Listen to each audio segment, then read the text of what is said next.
feature piece in the Weekly Standard this week if they really want to understand what's going on. Thanks, Steve. To the breaking news now in Missouri. State police, they are now holding a press conference. At least 7 shot to death, in addition to a gunman. Let's listen. The public might have regarding the case can be forwarded to the Texas County Sheriff's Department at 417-967-4165 or the Missouri State Highway Patrol Troop G headquarters at 417-469-3121.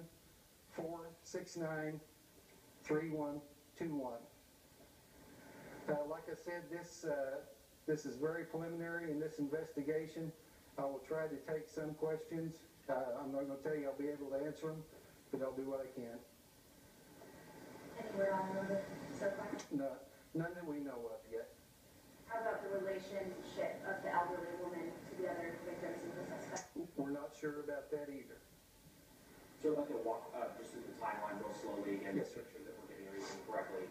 So it sounds like you have 5 total residences, the first being with the 911 call, the first 2 were found. That's correct. And the additional 5 bodies among those 3.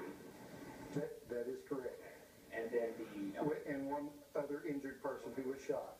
One Yes. other injured person, and then the elderly woman found at 4. That's correct. Okay. So 4 residences total. There will be 5 residences total. Okay. Hers being the 5th. Oh, that's right, because 5. Yes, sir.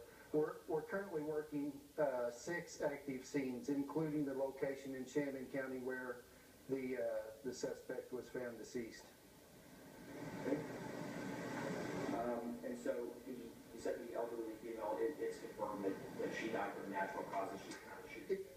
It appears that she died from natural causes. Are all of the victims gunshot victims? Yes, they are. Yeah, there's 7 victims in the case. There are 6. Isn't that terrible? Lose count. But no, there's actually 9 total victims here in this case. One of them being the shooter, the suspect in this.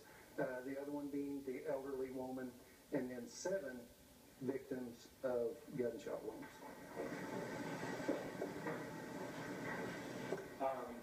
Do you know yet the relationship of the juvenile female who made the 911 call at the first residence? Do you know yet the relationship that juvenile had to the 2 victims who were found in the first household?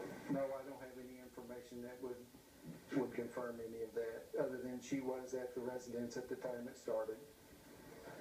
So I guess kind of where's your investigation going from here? I guess what are you having to work through with Texas County authorities? Right. County authorities? Yes. We have, I believe we have 7 investigators here with our Division of Drug and Crime Control, and they are still at working active crime scenes in Texas and the one in Shannon County also. And like I said, we're assisting the Texas County Sheriff. So we got word that 36-year-old victim, the one who died in the car, had applied for a job at a local cabinetry company, and that perhaps happened recently. Can you confirm that? I can't confirm that. I don't have any independent information that would lead us to believe that. When do you believe the victims' names might be released? Well, we're working on that now. You know what? It's in this situation, we try to contact everybody's next of kin, and it would be terrible if we were released those names prematurely. So we want to be sure and get that done. Hopefully later on today we may be able to do that. We will get them as soon as we can. Sir, I guess kind of just tell me what are, as law enforcement officials, what are you guys going through right now? How are you guys just dealing with this personally? Well, you know what? That's in our job we see a lot of bad stuff, and this is bad. This is also hard on the police officers who are working that there. It's not natural to see that sort of thing, and I'm sure they were as shocked as a lot of the people are, you know, in this room. This elderly female seems to be the outlier, natural causes. Is there anything you might be able to say about the relationship between other victims, or perhaps if the shooter was at her home? You know, If I told you anything, I would be speculating, and I'm not willing to do that but I'm sure there is some type of relationship there, but I'm not sure what it is. And we will try to pin down that sort of stuff. Like I said, this is very preliminary.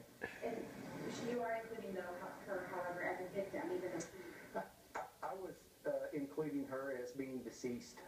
Okay, she is. We're not calling her a victim at this time.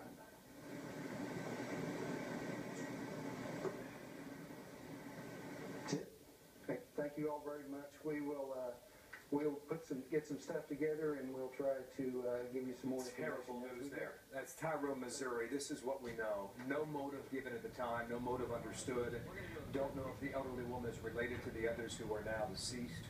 8 dead, shot, including the gunman from a self-inflicted gunshot. The elderly woman apparently died of natural causes. We're still trying to work through this and see how all that ties in. 6 active crime scenes in southern Missouri, stretching out over 2 different counties, including the neighboring county where the gunman was found inside of a vehicle with that self-inflicted gunshot. And just to get a sense of this story, when the state trooper there was trying to add up the victims and the crime scenes, he stopped and he said, "Isn't that terrible? You lose count." Tough story in southern Missouri. Back to that as we get more, some of the crime scene pictures, some of the scenes that we're getting for the first time here on America's News, and we'll bring you more information when we get it. All right. As we wait for that, authorities say